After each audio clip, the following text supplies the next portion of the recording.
tout cas, les gars, vous me suivez. On va juste prendre une chanson, disposer nos cœurs avant de passer à la parole de Dieu. Une seule chose est nécessaire et c'est la parole. La parole. Toi seul est digne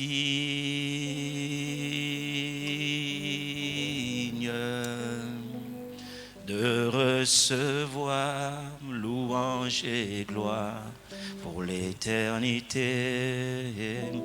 Toi seul est digne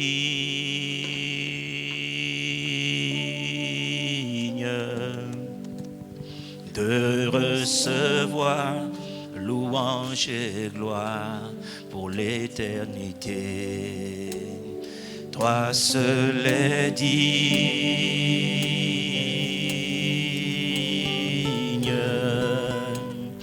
de recevoir louange et gloire pour l'éternité.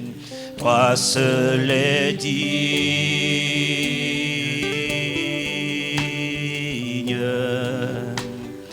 de recevoir louange et gloire pour l'éternité. Toi seul est digne, toi seul est digne de recevoir louange et gloire, l'éternité.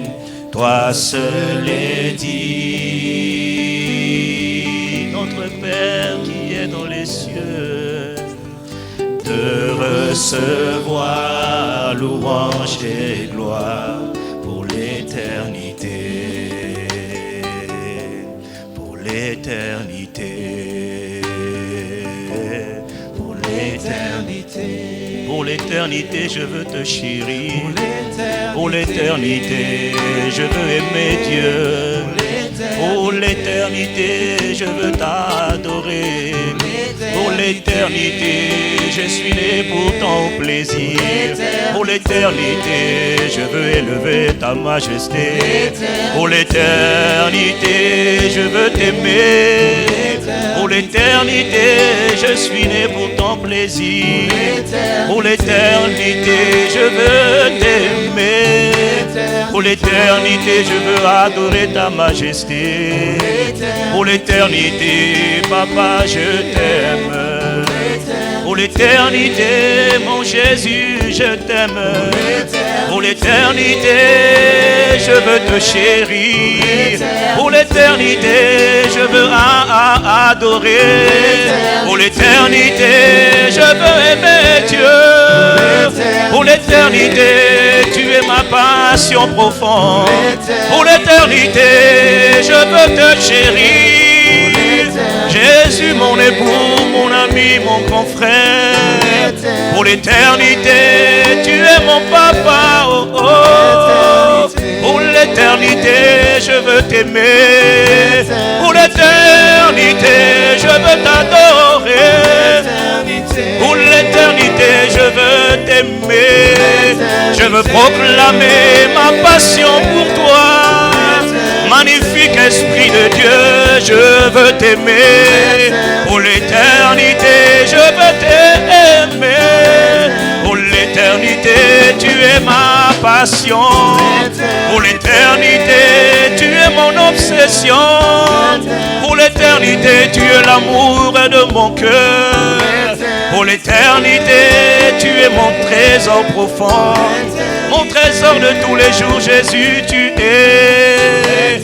Pas seulement aujourd'hui ou hier, oh non, non, non, non. Mais pour l'éternité, je veux aimer celui que mon cœur aime. Je veux chérir le bon berger de mon âme. Pour l'éternité, je veux aimer mon trésor, mon papa qui est dans les cieux. Pour l'éternité, je veux aimer le Saint-Esprit.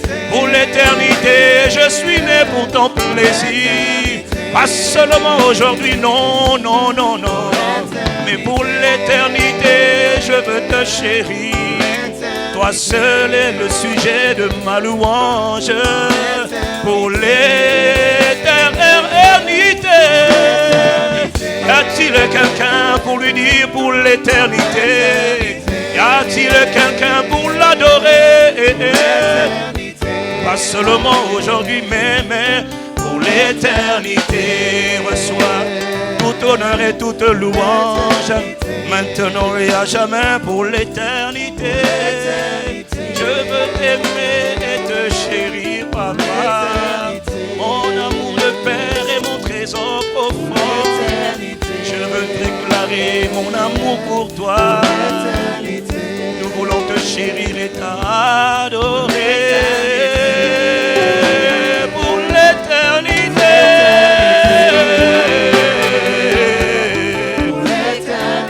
Reçois nos acclamations dans ce lieu. Y a-t-il quelqu'un avec moi pour acclamer? Y a-t-il quelqu'un pour acclamer? Je n'ai pas dit y a-t-il quelqu'un pour applaudir? Non, non.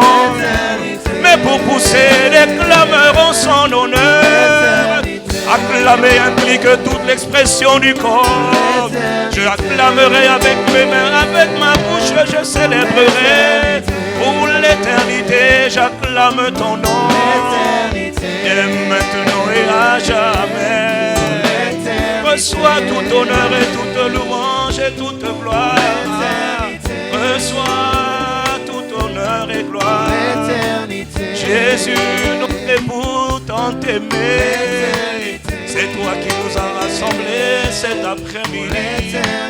Reçois honneur, louange et majesté.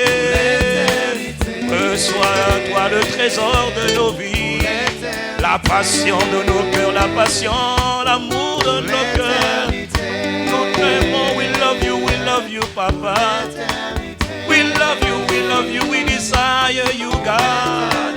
We are born to worship you. We are born to please your heart, oh tendre Papa. We are born to glorify your name. We desire to please you more than before, God. Receive the praise and the glory, oh God. Receive the praise and the glory. Oh, l'éternité. Reçois la louange, reçois l'honneur, reçois la gloire. Notre tendre Père céleste, magnifique Jésus, doux Saint-Esprit, nous te sommes reconnaissants. Cet après-midi, inspire les paroles de nos bouches, les pensées de nos cœurs. Ne donne pas gloire à un homme, donne pas gloire à l'apôtre, donne pas gloire à maman Lydia, donne pas gloire au pasteur Yves, non jamais. Selon qu'il est écrit que du soleil levant jusqu'à son couchant, que le nom du Seigneur, Jésus le Christ, seul soit glorifié, seul soit adoré, seul soit magnifié. Y a-t-il quelqu'un avec moi pour acclamer, non pas le nom du pasteur, mais le nom de Jésus de Nazareth le Christ?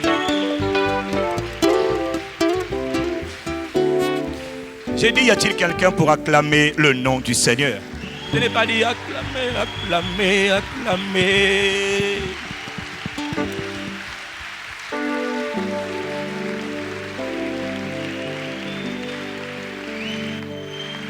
Quelqu'un dit avec moi un bon amen. Amen. Amen. Quelqu'un dit avec moi amen. Amen. Amen. Veuillez vous asseoir dans sa présence. J'ai entendu le thème de la conférence. Mon frère, ma soeur, que s'est-il passé? Que s'est-il passé avec les disciples de notre Seigneur Jésus? Ils ont vu Jésus ressusciter Lazare. Ils ont vu la gloire de Dieu lorsque Lazare est ressuscité. Ils ont vu la gloire de Dieu lors de la transfiguration. Ils sont montés sur la montagne et ils ont vu la gloire de Dieu. Jésus resplendissant, transfiguré totalement. Que s'est-il passé? Ils ont vu les miracles, ils ont vu les signes, ils ont vu les prodiges. Ils marchaient avec Dieu tous les jours. Ils dépendaient de Dieu, ils étaient attachés à Dieu. Ils voyaient la gloire de Dieu. Ils voyaient la gloire de Dieu tous les jours. Ils ont vu des choses extraordinaires. Ils ont vu Jésus parler à l'avant, parler au vent, parler à la mer. Ils ont vu des choses extraordinaires. Ils étaient remplis de courage, remplis d'audace parce que Jésus était là. Quand Jésus était là, ils étaient pleins de confiance et pleins de courage. Et que s'est-il passé avec les disciples lorsque quelques jours plus tard, sur la montagne de Golgotha, lorsqu'il était crucifié, Jésus de Nazareth, la Bible dit, tous l'abandonnèrent. Pierre l'abandonna. André l'abandonna. Philippe, Barthélemy, Nathanaël, tout le monde l'abandonné. Ils ont eu peur, effrayés. Ils ont pris la fuite. Mais ça, c'est l'épisode d'avant la crucifixion. Mettez cet épisode en parallèle avec ce qui s'est passé quelques années plus tard. Quelques années plus tard, il est dit que l'empereur Néron, l'empereur de Rome, faisait massacrer les chrétiens, ceux qui étaient nés de nouveau, ceux qui avaient donné leur vie à Christ. Néron, littéralement, les a mis dans le stade, dans l'aréna de Rome. On leur disait, renoncez, abandonnez Jésus, renoncez à Jésus, laissez tomber Jésus. Ils disaient non, jamais, plutôt mourir. Et l'histoire nous dit qu'un jour, alors qu'ils étaient en train d'exposer les chrétiens, ils ont libéré les lions, les femmes avec les enfants, les hommes. Les lions sont entrés dans l'arène. Et les lions étaient en train de massacrer les enfants. Certains étaient crucifiés. D'autres étaient attachés sur les poteaux. Et on leur disait, renoncez, abandonnez Jésus. Non, jamais. Non. Il chantait un cantique qui dit, j'ai plaidé l'allégeance à l'agneau de Dieu. De tout mon cœur, de toutes mes forces. Et je ne reculerai pas. Mon frère, ma soeur, quelques années plus tard, alors que les apôtres, avant la crucifixion, étaient prêts à fuir Jésus, quelques années plus tard, les disciples étaient prêts à mourir pour ce même Jésus. Mais eux, ils n'avaient pas vu le Jésus. Ils n'ont jamais vu Jésus. Mais ils mouraient pour un sauveur qu'ils n'avaient jamais vu. Que s'est-il passé entre les deux périodes? Quelqu'un a fait son entrée sur la scène. Quelqu'un est rentré en scène entre les deux périodes. Et ce quelqu'un, on l'appelle le Saint-Esprit. J'ai dit ce quelqu'un, on l'appelle le Saint-Esprit. Aujourd'hui, c'est facile. Tout le monde accepte Jésus. Tout le monde parle de Jésus. Jésus était la personnalité la plus rejetée à l'époque. La Bible dit qu'il est venu chez les siens et les siens ne l'ont pas reçu. Mais aujourd'hui, tout le monde parle de Jésus. Les sciences ésotériques parlent de Jésus. Les sorciers parlent de Jésus. Tout le monde a accepté Jésus. Mais hier, Jésus était rejeté. Aujourd'hui, Jésus est accepté partout, même par les non-croyants. Le seul problème, c'est qu'avant de partir, le Seigneur Jésus a introduit quelqu'un sur la scène. Il a introduit notre personnalité sur la scène. Et la personnalité que Jésus lui-même a introduit, le Père a introduit le Fils. Le Fils a accompli le travail. Et avant de partir, le Fils a introduit quelqu'un d'autre. Mais ce quelqu'un qui a été introduit par le Fils, lui aussi aujourd'hui, il est rejeté.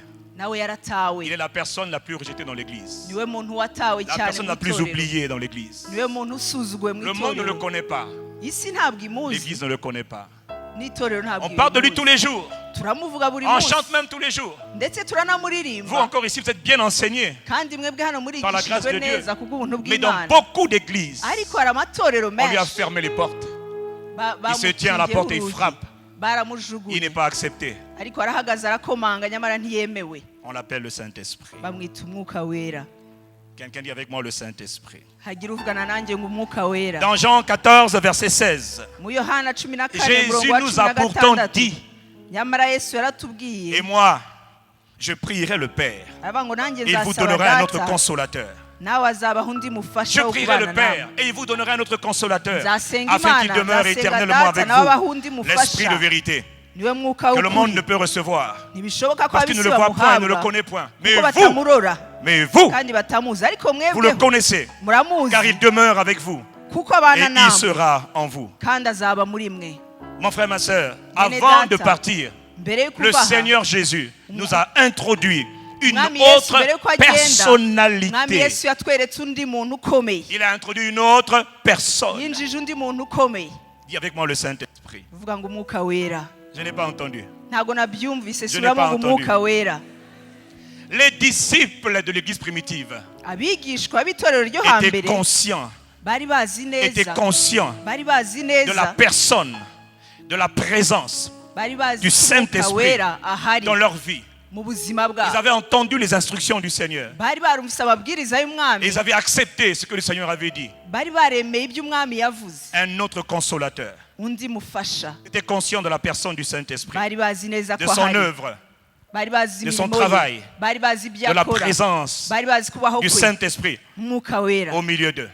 hagati yabo. Dans l'Ancien Testament, Mu isezerano rya lorsque Dieu kera, parlait, igihe Imana on disait yivugaga, ainsi parle l'Éternel. baravugaga ngo umva uko Ainsi Uwiteka parle avuga, l'Éternel. uku niko Uwiteka Imana Mais dans avuga. le Nouveau Testament, Ariko mu isezerano rishya, lorsque Dieu parle, igihe Imana on ne ivuga, dit plus ainsi parle l'Éternel. ntabwo bakivuga ngo Non. umva uko Uwiteka Non. avuga. Dans Oya. Acte 21, verset 11, on nous parle de Agabus qui vient trouver Paul et qui prit la ceinture de Paul. Et lorsque Agabus vint dans Acte 21, verset 11, il prit la ceinture de Paul, il se lia les pieds et les mains et il dit, voici ce que déclare le Saint-Esprit. Aravuga ngo umva uko Autrement dit, Uwiteka Imana ainsi avuga. parle le Ho baravuga ngo umva uko umwuka wera avuga. Ainsi parle le Saint-Esprit. Umva uko umwuka wera avuga. Est-ce que quelqu'un me suit ce soir? Ese hari unkurikiye umugoroba? L'église primitive était dirigée par le Saint-Esprit. Itorero ryo hambere ryari ryobowe Le n'umwuka pasteur wera. principal de l'église Umuyobozi wa mbere, umushumba était wa le mbere Saint-Esprit. yari umwuka wera. Et ici dans cette église, Muri iri le torero, pasteur principal, umushumba l'apôtre, w'ibanze, c'est l'apôtre Massassou. Mais en réalité, ce n'est pas l'apôtre Massassou. En intumwa, réalité, ce n'est pas maman Lydia. intumwa ya mbere En ntabwo ari réalité, intumwa c'est le Masasu, ntabwo Saint-Esprit ari à mama travers Lydia, les ahubwo vases, ni umwuka wera à travers les vases ubanyuzemo, qui sont. ni umwuka wera ubanyuzemo. Quelqu'un me dit Amen.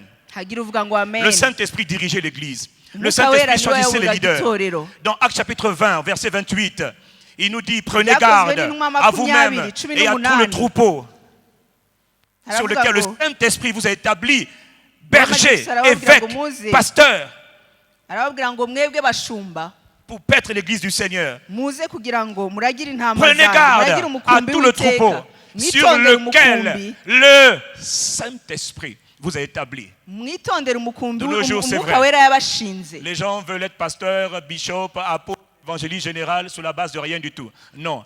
Selon le modèle biblique, c'est le Saint-Esprit qui est établi dans le ministère. C'est Mu le by'ukuri, Saint-Esprit qui umwuka wera appelle. niwe C'est le ushyiraho Saint-Esprit qui ministère, niwe qualifie. ukora. Quelqu'un me dit Amen. hagira uvuga ngo amen. D'ailleurs, c'est parce que beaucoup ne sont pas appelés par le Saint-Esprit. nuko benshi Permettez-moi de le batahamagawe dire. n'umwuka wera, C'est parce que beaucoup ne sont pas appelés par le Saint-Esprit qui vont chercher maintenant les titres pompeux, nuko benshi batahamagawe ronflants, n'umwuka wera, les niyo titres qui ne veulent mpamvu rien batsimbarara dire. ku mazina no ku Bishop, apôtre byubahiro. général, Bishop, évangéliste apôtre général, général, ndetse pasteur, n'ibindi. toutes sortes, majeur général, majeur prophète, majeur prophète, majeur prophète. Voilà, c'est parce que Dieu n'est pas Umuhanuzi dedans. mukuru, Dieu n'est pas umuhanuzi mukuru, dedans. mukuru. Oh, Dieu n'est pas dedans. C'est parce que le Saint, mon frère, ma soeur, la crédibilité dans le ministère, elle est donnée par le Saint-Esprit. mu by'ukuri agaciro mu murimo gahabwa n'umwuka wera. Ce n'est pas parce qu'on ajoute les titres que la crédibilité est établie. Ntabwo ari C'est uko parce que le bakongereho Saint-Esprit izina confirme l'appel runaka, que la crédibilité est ahubwo ni établie. kubera ko umwuka wera yakujeho. Quelqu'un me dit Amen. hagira uvuga ngo amen. Et nous voyons dans Actes chapitre 13, Mariko 13, pendant qu'ils étaient en train de jeûner et servir Dieu, la Bible dit, Igihe bariho le Saint-Esprit bayiriza, leur bakorera dit, Imana, le Saint-Esprit baravuga ngo dit, Umwuka wera le Saint-Esprit arababwira, dit, Umwuka le wera Saint-Esprit dit, aravuga, mettez-moi Umwuka à wera part aravuga. Paul et Barnabas pour l'œuvre à laquelle Paulo je les ai na appelés. Barnabas, mwende Le kure Paulo na Saint-Esprit Barnabas. dit, le Saint-Esprit Baravuga ngo parle, Umwuka wera le aravuga, ni Saint-Esprit ukuvuga ngo Umwuka wera commande, aravuga, c'est lui qui envoie en arategeka. mission. C'est lui qui fait les missionnaires. C'est lui qui est le spécialiste de l'évangélisation mondiale. Le premier responsable de l'évangélisation, gagner des âmes, c'est le Saint-Esprit. Dis-moi Amen. Il n'y a pas de grand évangéliste, il y a un grand Saint-Esprit. Quelqu'un me dit Amen. Alors c'est vrai. Vous êtes bien enseigné ici. Mais il y a quelqu'un ici dans cette assemblée, il y a quelqu'un ici qui n'est pas bien enseigné. Et c'est pour toi que Dieu m'a envoyé. Donc je ne parle pas à tous ceux qui sont déjà bien enseignés, je parle à ceux qui ne sont pas encore bien enseignés ce soir. Est-ce qu'on peut continuer? Est-ce qu'on peut continuer? Mais qui est donc le Saint-Esprit? Qui est donc cette personne que Jésus nous a introduite? Qui est-il? On chante, on parle, on danse. Mais je vous assure, la réalité. Vous savez qu'il y a une différence entre connaître quelque chose et puis être conscient de quelque chose. La grande majorité parle, chante, annonce, mais peu sont réellement conscients. Et le problème dans l'église aujourd'hui, c'est le manque de conscience. Le manque de conscience. Qui est le Saint-Esprit? Dès le commencement, le principe de la Trinité apparaît dans les Écritures. Dès le commencement, quand on étudie un peu la parole, de Genèse à Apocalypse, on constate que 3 personnes ou encore 3 personnalités distinctes se précisent. Chacune étant Dieu. Chaque personnalité, 3 personnes en une seule personne. Une seule personne qui se manifeste sur 3 personnes différentes. Chacune étant Dieu. Dieu le Père, le Fils et l'Esprit, ou encore le Saint-Esprit. Après le Père, dans Genèse chapitre 1, au verset 1, il est dit au commencement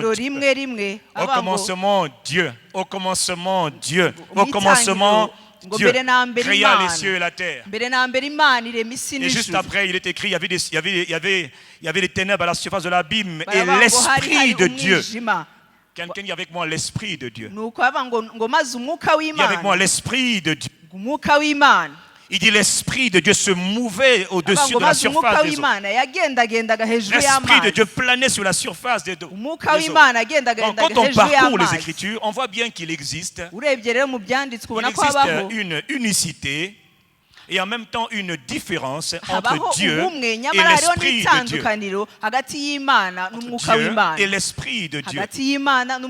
Dans Genèse 6, verset 3, il est écrit, alors l'Éternel dit, mon esprit, Dieu dit, mon esprit ne restera pas toujours dans l'homme. Mon esprit, dit Dieu, ne restera pas toujours dans l'homme. Et dans Zacharie chapitre 4, verset 6, passage que nous connaissons tous, c'est ici la parole que l'Éternel adresse à Zorobabel. Ce n'est ni par la force, ni par la puissance, ni par les diplômes, ni par l'intelligence, ni par les connaissances, mais c'est par mon esprit, dit l'Éternel.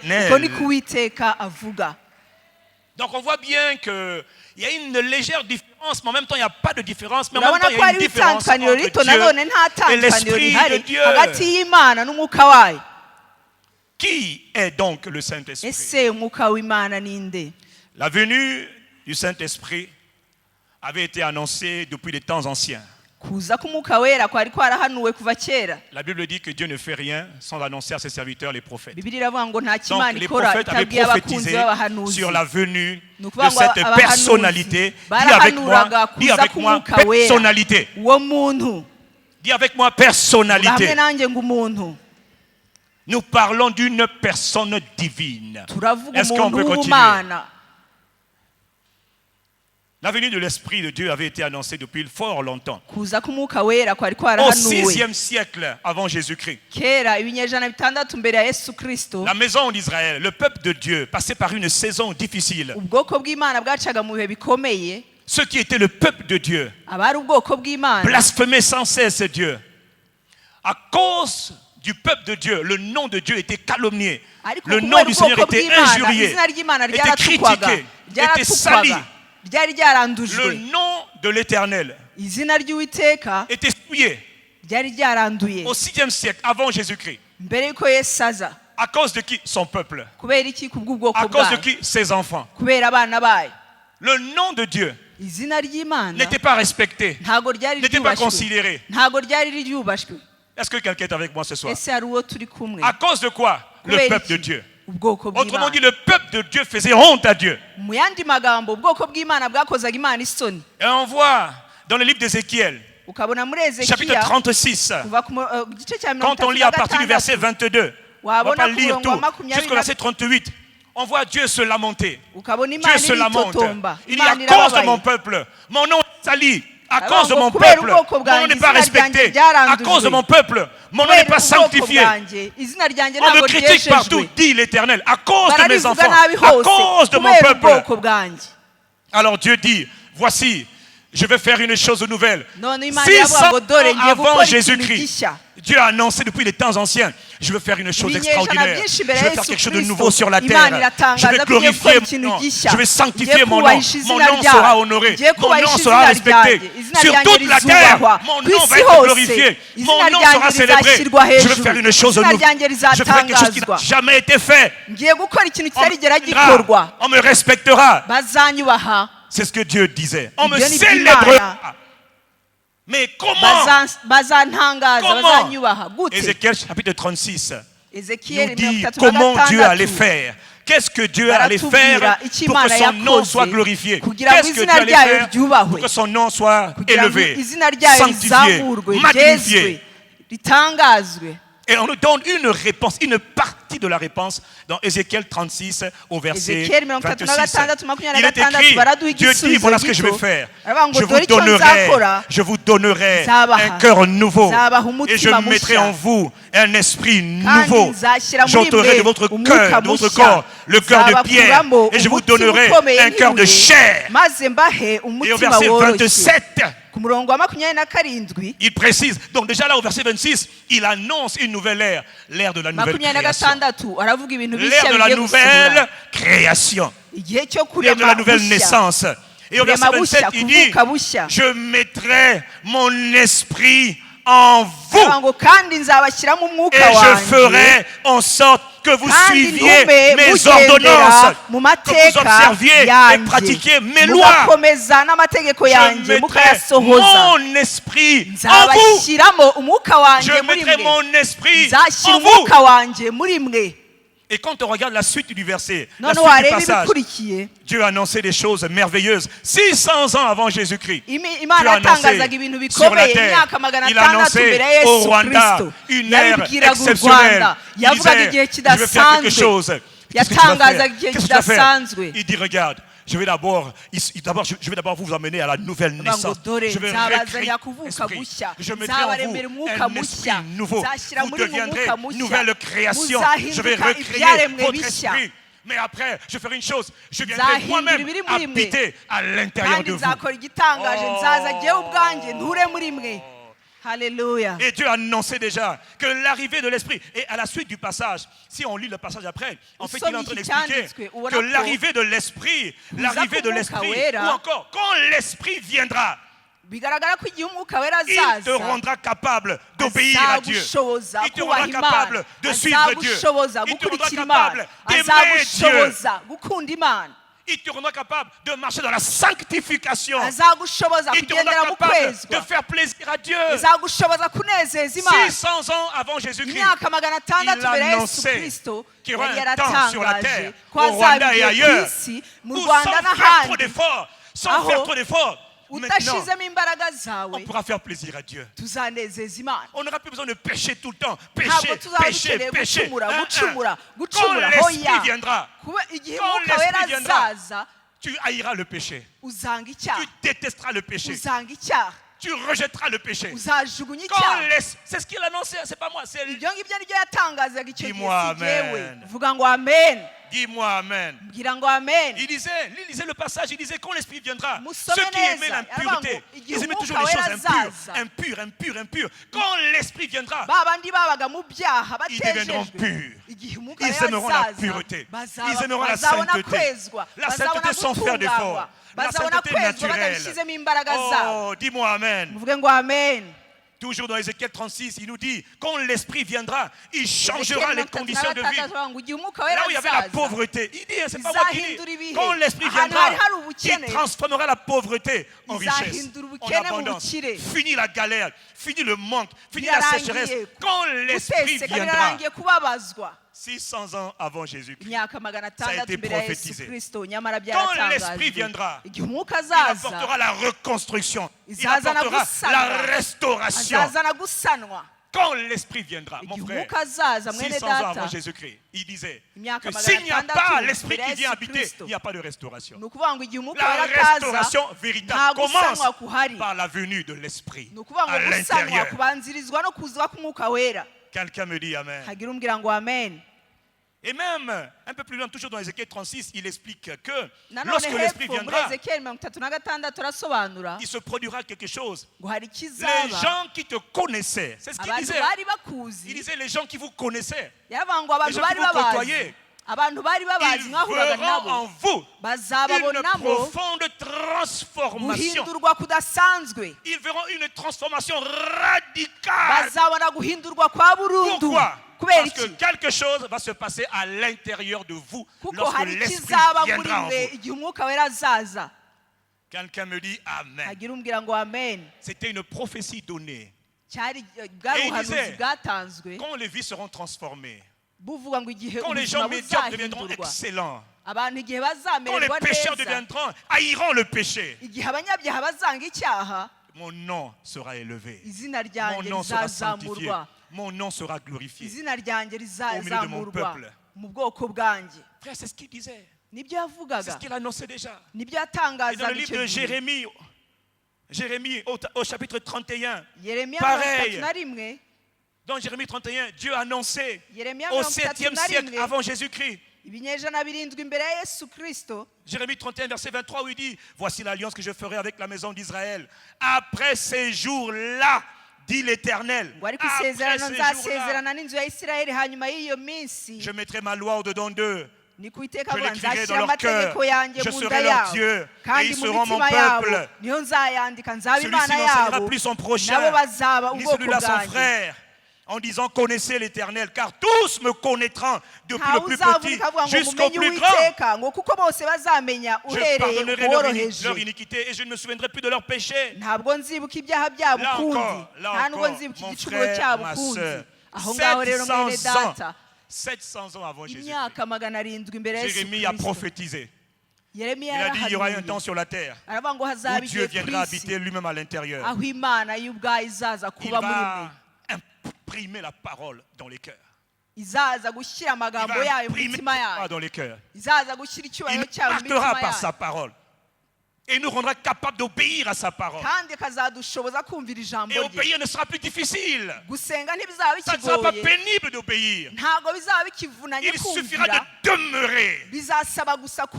Quelqu'un me dit Amen. Il faudra juste demeurer pour obéir. Il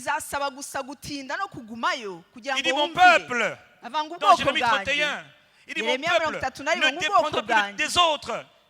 Parce que moi-même je serai à l'intérieur d'eux. J'habiterai à l'intérieur d'eux. Je marcherai à l'intérieur d'eux. Je serai leur Dieu et ils seront mon peuple. Ils ne dépendront pas de tel ou tel prophète. Le prophète a son rôle, c'est très bien. Mais il n'y aura pas de lieu en lieu chercher un prophète parce que je serai moi-même leur prophète. Je serai à l'intérieur d'eux. Je les enseignerai, je les instruirai. Tout de l'intérieur.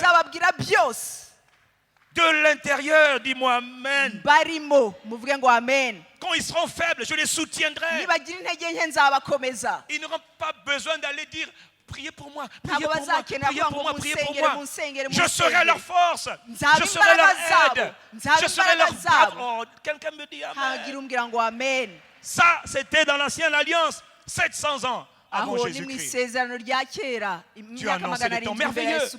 Et ensuite dans le livre de Joël, au chapitre 2, dans Joël, Dieu dit après cela, là encore après cela, après ces jours-là. Et là, Dieu parle. Autant le prophète Joël. Au moment où Joël prophétise, tout le monde sait que lorsque l'Esprit de Dieu vient, il ne vient que sur les rois, les prophètes et les sacrificateurs. l'Esprit de Dieu ne venait pas habiter dans l'homme, il venait umwuka sur w'imana les hommes, ntabwo wazaga gutura mu bumuntu les ahubwo wazaga rois, ku les muntu prophètes et les sacrificateurs. ku bami abahanuzi ndetse n'abatambyi. Alors Dieu dit à Joël, noneho imana ibwira yoweri prophétise. ngo hanura Après cela, ngo hanyuma y'ibyo je répandrai mon esprit sur toute chair. nzasuka umwuka wanjye ku bantu Vos bose, fils et vos filles prophétiseront. abahungu banyu n'abakobwa banyu Vos vieillards auront bazahanura, des songes.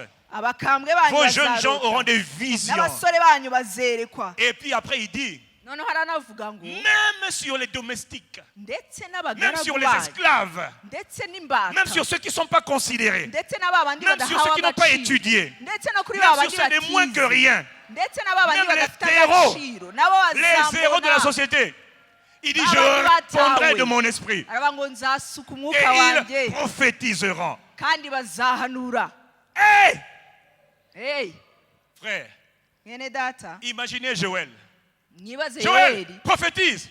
avuga Joël ngo dit, mais non, hanura yoweri. mais non, éternel, non. Toi, tu viens seulement sur les rois, les prophètes, yashakaga avuga ngo et yamana les wowe uza ku sacrificateurs. bami gusa Tu viens seulement n'abahanuzi sur ceux ndetse qui sont n'abatambyi, élevés en dignité. uza kuri sur ba les bandi responsables, bahawe les leaders. icyubahiro, ba bandi Dieu bagaragara. dit, Joël, ouvre Aravuga ta ngo bouche, Yoweri, prophétise. fungura akanwa kawe Je me uhanure, répondrai sur toutes les chair. nzasuka umwuka wanjye ku bantu bose. Ceux dont on avait dit qu'ils sont des moins que rien. ba bandi bari bavuze ko bari Je munsi viendrai en y'imburamumaro, eux. nzaza Et kuri bo ils deviendront des hommes et des femmes de valeur. kandi bazaba abagabo n'abagore b'umumaro. Je n'ai pas entendu quelqu'un me dire Amen. ntabwo numvise umuntu avuga ngo amen.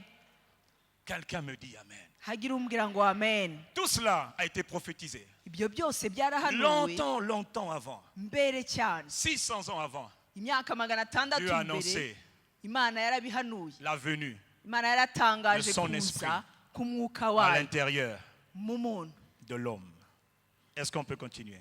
ese twakomeza? Un jour, umunsi umwe au temps marqué, mu gihe Le cyagenwe, data envoie maintenant le Fils. yohereza umwana. Le Père envoie qui? data Le yohereza Fils. nde? Umwana. Le Fils, on l'appelle de différentes manières. umwana On bamwita l'appelle inyito l'agneau de Dieu. zitandukanye, bamwita umwana w'intama, On l'appelle l'agneau de Dieu. umwana w'intama On w'imana, l'appelle la grâce de Dieu. bamwita ubuntu On l'appelle la bw'imana, parole de Dieu. bamwita ijambo On l'appelle la ry'imana, lumière. bamwita Il est venu urumuri. dans le monde et yaje le monde a mu été isi, fait par elle. isi Et le monde ne l'a pas irategurwa, connu. ariko isi Pourquoi est-ce que ntiyamumenya. le Fils vient? ese kuki umwana Le aza? Fils vient umwana pour sauver araza l'humanité. kugira ngo acungure Dans isi. quel but? ese kuki? Rétablir la kugira gloire de ngo Dieu sur la terre. kugira ngo yimike ubwami icyubahiro Objectif. cy'imana ku isi. L'objectif, c'est de rétablir la gloire de Dieu sur la terre. umugambi Est-ce we qu'on ni peut continuer? ugusubiza icyubahiro cy'imana ku isi. Et un jour, le Fils vient. noneho umunsi umwe On umwana l'appelle Jésus de araza, Nazareth. bamwita yesu w'i nazareti. Jésus de Nazareth. yesu w'i nazareti. Quand il naît, on dit voici un sauveur vous est né. igihe yavukaga baravuga ngo les amis, umucunguzi yabavukiye, Le sauveur en question, ariko nyamara uwo on l'appelait mucunguzi seulement sauveur. Hé Jésus! bamwitaga gusa umucunguzi, C'était le bavuga ngo charpentier. yesu. De 0 à 30 ans, rien. kuva ku myaka 0 kugera kuri Jésus de 30, Nazareth yesu w'i était un nazareti simple charpentier, yari umubaji usanzwe uri fils aho, de Marie. umuhungu wa et de Joseph. mariya na yosefu. Il allait de lieu en lieu. yajyaga ahantu Il faisait n'ahandi, rien. Il voyait les malades, il faisait rien. Il voyait les gens yabonaga mourir, abarwayi il ne ntagire pouvait icyo rien abakorera, faire. ntagire icyo Jésus de abakorera. Nazareth. yesu w'i Il avait un nazareti bon nom, yari afite izina mais le nom ryiza, n'avait rien. nyamara iryo zina Tant ntacyo ryari tant rifite. que celui qui doit venir n'est pas encore venu, tous igihe les titres, igihe tes noms ne cyose veulent wa rien wundi dire. ugomba kuza ataraza, izina ryose ntacyo rimaze. Et même ses frères devaient lui dire des fois, mais toi, ndetse il na bene paraît se que quand tu es né, baramubwiraga ngo on nyamara a wowe dit que quand tu es né, kubanza, il y avait des anges qui en chantaient, des anges en barambwiye des ngo igihe présents. wavutse ngo Il y a abamarayika des romages. bararirimbaga. Mais qu'est-ce que tu fais? ese noneho urakora iki? Qui es-tu toi? yesu urinde? Jésus. yesu. J'étais calme. yesu Il akiberaho, était calme. yibereye C'est aho. pourquoi il attendait. yari Il attendait quoi? ategereje, Il attendait. yari ategereje. 10 ans, il yari n'avait rien. ategereje iki? Yari 15 ans, il ategereje n'avait rien. imyaka 15 Les gens mouraient. ntacyo. Satan Abantu opérait sur la bagapfa, terre. satani Satan faisait des agafata, dégâts, des satani ravages. agategeka. Toute sa vie, il était là, rien. ubuzima 20 bwe ans, bwose yari rien. aho ntacyo akora. Jésus de Nazareth, yesu w'i il était nazareti méconnu. Personne ne le connaissait. nta muntu wari Il ne dérangeait personne. ntawe Il n'intimidait personne. yarabangamiye, Il ne changeait personne. ntawe Est-ce yahinduraga. que quelqu'un me suit? ese hari Et unkurikiye? puis un jour, à l'âge de 30 ans, hanyuma umunsi umwe afite imyaka 30, Jésus de Nazareth yesu w'i nazareti va se faire baptiser ajya dans le kubatizwa Jourdain, muri auprès yorodani de Jean-Baptiste.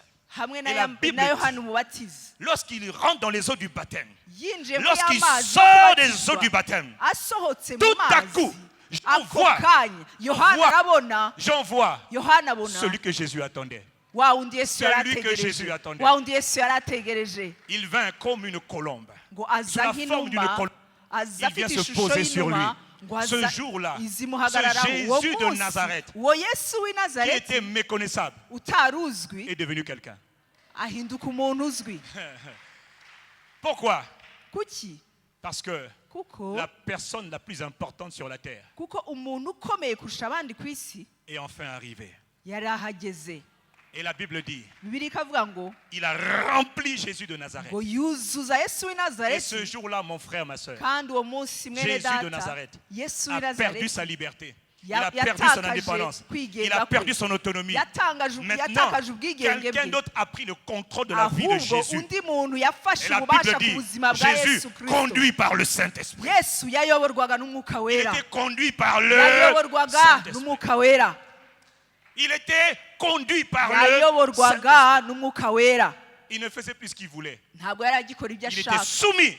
yaciriye Au bugufi Saint-Esprit. umwuka wera Est-ce qu'on peut continuer? ese twakomeza Est-ce qu'on peut continuer? ese twakomeza Et un jour, alors qu'il est en train de parler noneho umunsi umwe avuga avec les disciples, avugana dans n'abigishwa Luc chapitre 11, muri luka 11 il commence à nous dire, luka atangira kumubwira mais ngo dites-moi, quel est parmi vous le père qui donnera une pierre à son fils s'il lui demande du pain ou s'il demande du poisson? Donnera-t-il un serpent au lieu d'un poisson?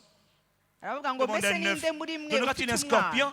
yamusaba umutsima akamuha ibuye cyangwa ifi akamuha inzoka Après, il dit, mais si donc vous là, vous Non, non, aimez non. vos enfants, noneho niba vous faites du mwebwe bien à vos enfants, mukunda abana même banyu quand vous n'avez pas mukabagirira d'argent, vous faites neza du bien à Noël à vos enfants. niba mufite amafaranga Vous ukagira travaillez neza pour vos umwana enfants. kuri noweli Vous souffrez mubakorera pour vos abana enfants. banyu Vous déployez beaucoup murabavunukira d'énergie pour vos enfants. mugatanga imbaraga Vous nyinshi prenez ku bw'abana soin de vos banyu enfants. mukabitaho Vous là, les humains, mwebwe abantu méchants comme vous êtes, nk'ukuntu muri babi parfois vous changez d'humeur. Aujourd'hui tu es bien, demain tu es mauvais. murahinduka uyu munsi uri Vous, mwiza les ejo humains. ukaba uri mubi Vous prenez soin de vos enfants. mwebwe mwita ku Combien bana à banyu plus forte ese ni raison gute jyewe le nakwita Père data céleste data wo ne mu donnera-t-il ijuru pas atazatanga le Saint-Esprit umwuka wera à ceux qui le lui demandent? abamumusaba Et dans le passage que nous venons de lire, kandi mu cyanditswe il est en train dusomye d'expliquer arimo en arasobanura réalité, ko mu by'ukuri Dieu, dis avec moi Dieu, vuga ngo imana dis avec moi Dieu, vuga ngo imana que Dieu a toujours voulu imana Faire yahoze un cadeau. ishaka faire un cadeau, guha impano donner un cadeau, guha donner un impano trésor, guha ubutunzi le cadeau le plus beau, le ari plus excellent, le ubutunzi plus parfait impano nziza iruta aux izindi êtres humains. yashatse kuyiha abantu Et il dit, le noneho cadeau yavuga de ngo Dieu yavuga ngo que impano Dieu veut y'imana donner aux humains, yashakaga guha abantu ce n'est pas une maison, ntabwo ari inzu ce n'est pas une femme, ntabwo ari ce umugore n'est pas un mari, ntabwo ari ce ne sont umugabo même pas des enfants, nta nubwo ce n'est ari pas des abana comptes bancaires, nta nubwo ari c'est pas konti de muri l'argent. banki ntabwo ari Il dit le cadeau amafaranga le plus précieux ahubwo impano que ikomeye le Père veut data donner aux enfants, aux ashaka guha êtres humains, abana abantu c'est Dieu lui-même. n'imana ubwayo Le plus beau cadeau de Dieu, c'est Dieu impano lui-même. nziza iruta izindi y'imana ni imana ubwayo Quelqu'un me dit Amen. ese hagira uvuga ngo Mais amen comment ça, Dieu lui-même? ese il dit- ni gute byaba imana ubwayo Mon esprit, umwuka wanjye niko imana ivuga Dieu lui-même. imana ubwayo Est-ce qu'on peut continuer? ese twakomeza Et puis un jour, umunsi quelques umwe instants, quelques temps plus tard, nyuma y'igihe gito Jésus de Nazareth, yesu w'i nazareti fils de Dieu, mwana w'imana mourut sur la croix arapfa ku comme un musaraba criminel. arapfa Jésus de nk'umujura Nazareth, yesu fut w'i nazareti crucifié. arabambwa son sang a été versé 7 fois. amaraso ye aramereka Jésus de inshuro Nazareth. zirindwi yesu w'i nazareti Pourquoi est-ce qu'il est mort? ese kuki Il yapfuye fallait qu'il meure. byari Et ngombwa avant ko de apfa mourir, kandi mbere y'uko apfa il a un entretien avec les disciples. yagize ikiganiro n'intumwa Il leur dit, si le grain de blé ne tombe abwira en terre et ne abigishwa meurt, il ngo ne porte pas ngo de niba fruits. akabuto kaguye mu butaka Mais s'il kadapfuye meurt, il ntacyo porte beaucoup de gatanga fruits. ngo ariko iyo gapfuye ngo gatera imbuto nyinshi Il faut que je meure. rero ni ngombwa ko mpfa Il faut que je parte. ni ngombwa ko ngenda Et dans Jean chapitre 16, yohana 16 quand il commence à leur parler de son départ, et il voit que les yatangiye disciples kuvuga sont tristes. kugenda kwe akabona abigishwa Ils sont barababaye tristes. akabona Pourquoi barababaye ils sont tristes? ese kuki Parce que ça fait bababaye longtemps qu'ils sont avec Jésus. nuko bamaze igihe bari kumwe na Quand ils Yesu avaient faim, il donnait la nourriture. igihe bari bashonje Quand ils avaient yabahaga soif, ibyo il donnait kurya à boire. banyoterwa Quand ils akabaha avaient ibyo peur, kunywa il était la solution. bagira ubwoba Quand le akababera bateau coulait, igisubizo il était là pour calmer la igihe tempête. ubwato bwahirimaga yari Dans ahari toutes les situations, ariko mu bihe byose Jésus était là. Yesu yari ahari Il avait la réponse. yari afite Il était la igisubizo réponse. yari ahari yari Maintenant, Jésus igisubizo leur dit, noneho Yesu arababwira ngo il est temps que moi je m'en aille. ni Je ngombwa vois ko que ngewe ngenda je vous igihe dis que je m'en kirageze vais, mais la tristesse a rempli vos cœurs. Ils étaient tristes. nababwiye ngo ndagiye ariko agahinda Et alors il leur karabuze dit dans bari Jean 16, bababaye verset 7, il Arababwira ngo- est avantageux pour vous que je m'en aille. arababwira ngo ni C'est byiza dans kuri votre mwe ko intérêt que je nagenda m'en ni aille. mu nyungu zanyu ko C'est dans nagenda votre avantage, c'est votre ni avantage ukuri que ni je m'en inyungu zanyu ko aille. nagenda Est-ce que quelqu'un me suit? ese hari unkurikiye Ne soyez pas triste, ntimubabare ndagiye mais je reviendrai. ariko nzagaruka Encore un peu de temps. igihe Et vous gito ne me verrez gusa plus. hanyuma Et puis encore un peu de muzambona temps. none Et vous me igihe verrez. gito mwongere Alors, les mumbone disciples, mais qu'est-ce qu'il veut dire encore un peu de temps? Vous Bibiliya ne me verrez plus. ngo ese Et ngo puis icyo encore un ashaka peu de temps, kuvuga ngo vous me igihe verrez. gito ngo Il disait nyuma encore y'igihe un peu de gito temps. gusa Vous ne me nyuma verrez y'igihe plus gito. sur la forme actuelle. ntabwo muzongera kumbona muri iyi shusho Mais encore un peu de temps, ariko nyuma y'igihe gito je reviendrai. nzagaruka Mais sous une autre forme. ariko mu yindi shusho Le paraclet. L'esprit de Jésus. umwuka Vous wa ne me verrez Yesu plus en chair et en os. ntabwo Maintenant, vous me muzongera kumbona verrez mu nyama sur n'amaraso mon esprit. Et voici, ahubwo muzabona je suis umwuka avec wanjye vous tous kandi jours, dore ndi kumwe en tous namwe les lieux, et avec iminsi tout le yose monde. kugeza Mais comment ku tu mpera fais y'isi pour être partout, en ese tout lieu, en ubigenza ute tout kugira ngo moment? ubere hose icyarimwe Il parlait de l'arrivée de son esprit. Quelqu'un me dit amen. yavugaga kuza k'umwuka we Le problème, ikibazo c'est que l'esprit de Dieu ni uko umwuka ne w'imana pouvait pas venir habiter utashoboraga kuza dans un temple qui gutura était sale. utashoboraga kuza gutura Un mu temple ngoro qui est yanduye souillé. Dieu ingoro ne vient pas habiter yandujwe dans un temple qui est souillé. imana ntishobora kuba mu ngoro yanduye Alors qu'est-ce qu'il fallait faire? ese byagombaga iki Si le temple tombe et est souillé, qu'est-ce que je fais? igihe ingoro Je iguye dois le ikandura ramasser ese niki nakora et je dois le nettoyer. ngomba kwitora Et la hanyuma Bible dit- nkayoza Que dans le royaume spirituel, bibiri iravuga ngo mu isi y'umwuka la seule manière de nettoyer ce qui est souillé, uburyo bwonyine bwo gutunganya ibyandujwe c'est le sang. ni amaraso Il faut que le sang soit versé. hakenewe ko amaraso Il faut amenywa que le sang soit versé. hakenewe Et ko quand le amaraso sang est amenywa versé, le sang va permettre de préparer, kandi igihe amaraso yamenetse nettoyer. Nettoyer quoi? bifasha Le temple. gutunganya Nettoyer koza le ingoro temple. Nettoyer la maison. La Kutunganya maison ne peut être inzu. nettoyée que par le sang. inzu Et le yonyine sang yatunganywa divin. gusa n'amaraso Le kandi sang de amaraso Dieu. y'ubumana amaraso Quelqu'un y'imana me dit ubwayo amen. hagira uvuga ngo amen Et lorsque Jésus est sur la croix, none le but igihe du yesu sang, yari ku musaraba c'est de purifier le temple. impamvu y'amaraso ni ukugira ngo L'être yeze humain. ingoro Toi atunganye et ingoro moi, nous sommes des êtres humains. twebwe wowe L'être humain nanjye est un esprit. turi Il umuntu possède une âme et il habite dans un corps. umuntu afite umwuka L'être afite humain ubugingo kandi aba est mu la mubiri seule créature umuntu nicyo kiremwa qui est cyonyine capable gishobora d'accueillir, kwakira d'abriter le Dieu kwakira qui a créé tout l'univers. guturwamo n'imana yaremye isi n'ijuru Le Dieu qui a créé tout l'univers. imana yaremye isi Les n'ijuru étoiles, les galaxies, inyenyeri les mers, les terres, tout amazi Le Dieu qui a tout inyanja créé. ubutaka imana yaremye byose est capable de venir habiter ishobora kuza à l'intérieur de chaque igatura chaque muri être humain. buri muntu muri dans la buri partie de l'homme qu'on appelle l'esprit. mu muntu mu gice Mon cy'umuntu frère, bita umwuka mwene l'être data humain est une création complexe. umwana w'umuntu ni icyaremwe gitangaje Tu es un être complexe. uri icyaremwe Tu es une kidasanzwe personne complexe. uri icyaremwe Tu es un esprit, gitangaje tu possèdes une âme et tu uri habites dans un umwuka corps. ufite ubugingo Le vrai kandi toi, ce utuye n'est mu pas le mubiri corps. Le vrai toi, c'est l'esprit. wowe nyawe L'esprit, on ntabwo le ari voit pas. umubiri ahubwo ni umwuka Personne ne voit mon esprit. nta muntu ubona umwuka wanjye À quoi ressemble mon esprit? ese À umwuka wanjye moi-même. usute usa nanjye ubwanjye Est-ce que quelqu'un me suit? ese hari unkurikiye Alors il fallait que Jésus, rero byari bikwiriye ko il yesu fallait que le apfa sang soit versé. byari bikwiriye ko amaraso amenwa Et lorsque le sang est versé, kandi igihe amaraso yamenwe lorsque le sang est versé, igihe amaraso yamenwe il va dans la tombe. yagiye mu Il mva expire. Il va dans la tombe. yarapfuye 3 ajya mu jours mva plus tard, nyuma y'iminsi itatu le même Jésus qui est mort wa yesu nyine est wapfuye ressuscité. arongera arazuka Et là, quand il est ressuscité, none igihe yazukaga le système de l'Agence nationale des renseignements sataniques, bamaneko bo kwa satani avant la résurrection, mbere yo kuzuka le type là, yavuze ngo wa muntu on l'a crucifié. twaramubambye. Ah, mes chefs. Il dit à Satan, mes chefs, le Aravuga type ngo là. chef wa wundi Mais il avait dit qu'il allait ressusciter dans 3 jours. yari yaravuze ngo azazuka nyuma y'iminsi itatu. Il faut garder la tombe. Il faut Tugomba protéger la rero tombe. kurinda Mettez des yamva. gardes, mettez des soldats. shiraho Pour pas ingabo qu'il shiraho court. abasirikare kugira ngo barinde Il ne faut pas qu'il iriya revienne. Le kugira gars est ngo dangereux. atagaruka Et puis kuko il a dit, arasa n'uteye mes ubwoba. chefs, aravuga ngo la dernière fois, on a vu chez Lazare là-bas, 4 jours après. chef Lazare était dans le séjour des igihe morts, c'était tumuheruka fini. twaramubonye kwa lazaro nyuma y'iminsi ine lazaro Mais yapfuye quelqu'un qui arazuka. est capable d'appeler Lazare, il est wa capable de faire muntu revenir ushobora Lazare. guhamagara à la mort. lazaro nyuma y'iminsi ine Est-ce qu'on pourra le yapfuye stopper? Il dit mettez les gardes, ese mettez les gardes. tuzashobora Bloquez-le, bloquez-le. kumuhagarikamo Il dit, kabyara ok, chef. mumushyireho abasirikare n'ingabo Mais byose. la Bible dit, bibiri iravuga ngo le 3e jour, umunsi wa gatatu le matin du 3e jour, mu gitondo cy'umunsi wa gatatu un ange est descendu. umumarayika yaramanutse. Et la Bible dit, bibiri iravuga ngo celui qui était à l'origine de la résurrection, wa wundi wari ku c'est isoko ryo encore, kuzuka encore la même personne, le Saint-Esprit. wa wundi nyine ni umwuka wera. Le même esprit wa mwuka qui ressuscita Christ d'entre les wa morts. wundi wazuye kristo mu Le bapfuye. même esprit, Wa pas un autre. mwuka. Le même esprit, wa mwuka nyine il vient habiter en vous. niwo waje gutura muri mwe. Dans la partie de vous qu'on appelle l'esprit, mu gice cyanyu bita umwuka. c'est le premier des grands miracles.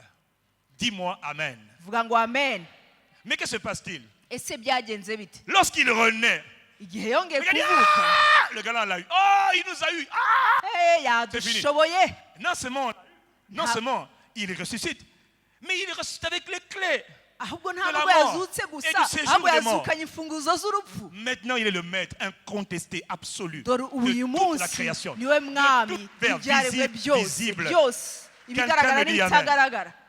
Et là, Satan sait aho ngaho qu'il a été satani désarmé, akamenya ko qu'il a été yambuwe dépouillé. intwaro, Il a été totalement mis à nu. yarambuwe ubusa rwose Le ntacyo chef du asigaranye. royaume des ténèbres wa wundi ukuriye ubwami a été bw'umwijima vaincu. yaratsinzwe. Mais mon frère, ma soeur, ariko mwene la data bonne nouvelle, inkuru nziza c'est que là, sur la croix, ni uko aho ku après avoir triomphé de la musaraba croix, le sang a été versé, l'humanité a été amaraso pardonnée. yaramenetse. Toi et moi, nos Wowe péchés nanjye. sont pardonnés. ibyaha byacu byarababariwe. Les maladies sont guéries là. indwara zacu zarakize. Les oppressions s'arrêtent là aussi. ibyadutsikamiraga twabisize La hariya. pauvreté s'arrête là aussi. ubukene bwacu ni hariya La bugarukira. honte aussi s'arrête là. Sur la croix du calvaire. aho ngaho ku Il musaraba a, i pris, Golgotha il a pris tout ce qui était mauvais. Il a porté yafashe sur lui. À ta ibyari place, bibi byose à ma place, à ta abyishyiraho. place. Quelqu'un me dit Amen. hagira uvuga ngo amen. Donc logiquement, mu by'ukuri ça devrait s'arrêter là. byakagombye déjà tout kugarukira fait. aho ngaho C'est yabirangije. Mais non, oya le Père avait Data un autre projet. yari afite Ce undi n'était pas mugambi. fini. Satan satani était foutu de yari ce que Jésus yarangiye est ressuscité. kuko yesu yarazutse. Mais Satan ne connaissait pas la suite de l'histoire. ariko satani ntiyari azi ibikurikiyeho. Qui a cru à ce qui nous était annoncé? ese ninde wari Qui a reconnu warizeye le ibyo bras de yari l'Éternel? yaravuze? Dieu avait un dessein qui était caché en Dieu lui-même. Même Imana les yari- anges ne savaient pas ce qui allait se passer à la suite. satani ntabwo yari azi ibizakurikiraho. Oh, quelqu'un me dit Amen. ese hagira uvuga ngo amen. Et au moment où Et maintenant, noneho avant de partir, mbere y'uko agenda les derniers instants du séjour de Jésus sur la terre, umwanya wa nyuma w'iminsi ya yesu ku isi, dans Actes chapitre 1, verset 4. byakozwe n'intumwa La igice Bible dit, cya mbere umurongo wa comme il se trouvait kane. encore avec eux, il leur recommanda de ne pas s'éloigner de Jérusalem, bibiliya iravuga ngo igihe yari ari kumwe nabo ababwira ngo batajya kure mais yerusalemu, d'attendre ce que le Père avait promis. ahubwo Ce que je vous ai bategereze annoncé, ibyo leur data dit-il. Car Jean a yasezeranyije. baptisé d'eau. kuko Mais vous, yohani dans yabatije peu de n'amazi, jours, ariko vous mwebwe mu serez minsi mike baptisés, muzabatizwa, immergés, trempés dans muzuzuzwa, le Saint-Esprit. muzinjizwa mu N'oubliez mwuka pas, wera. le même Saint-Esprit que wa Jésus mwuka a wera attendu nyine wa wundi pendant yesu 30 ans. yategereje Il imyaka dit, vous, mirongo dans quelques itatu, jours, namwe le muzawubona. même qui était en moi, wa wundi wari muri il jye viendra en vous. Vous. azaza muri mwe.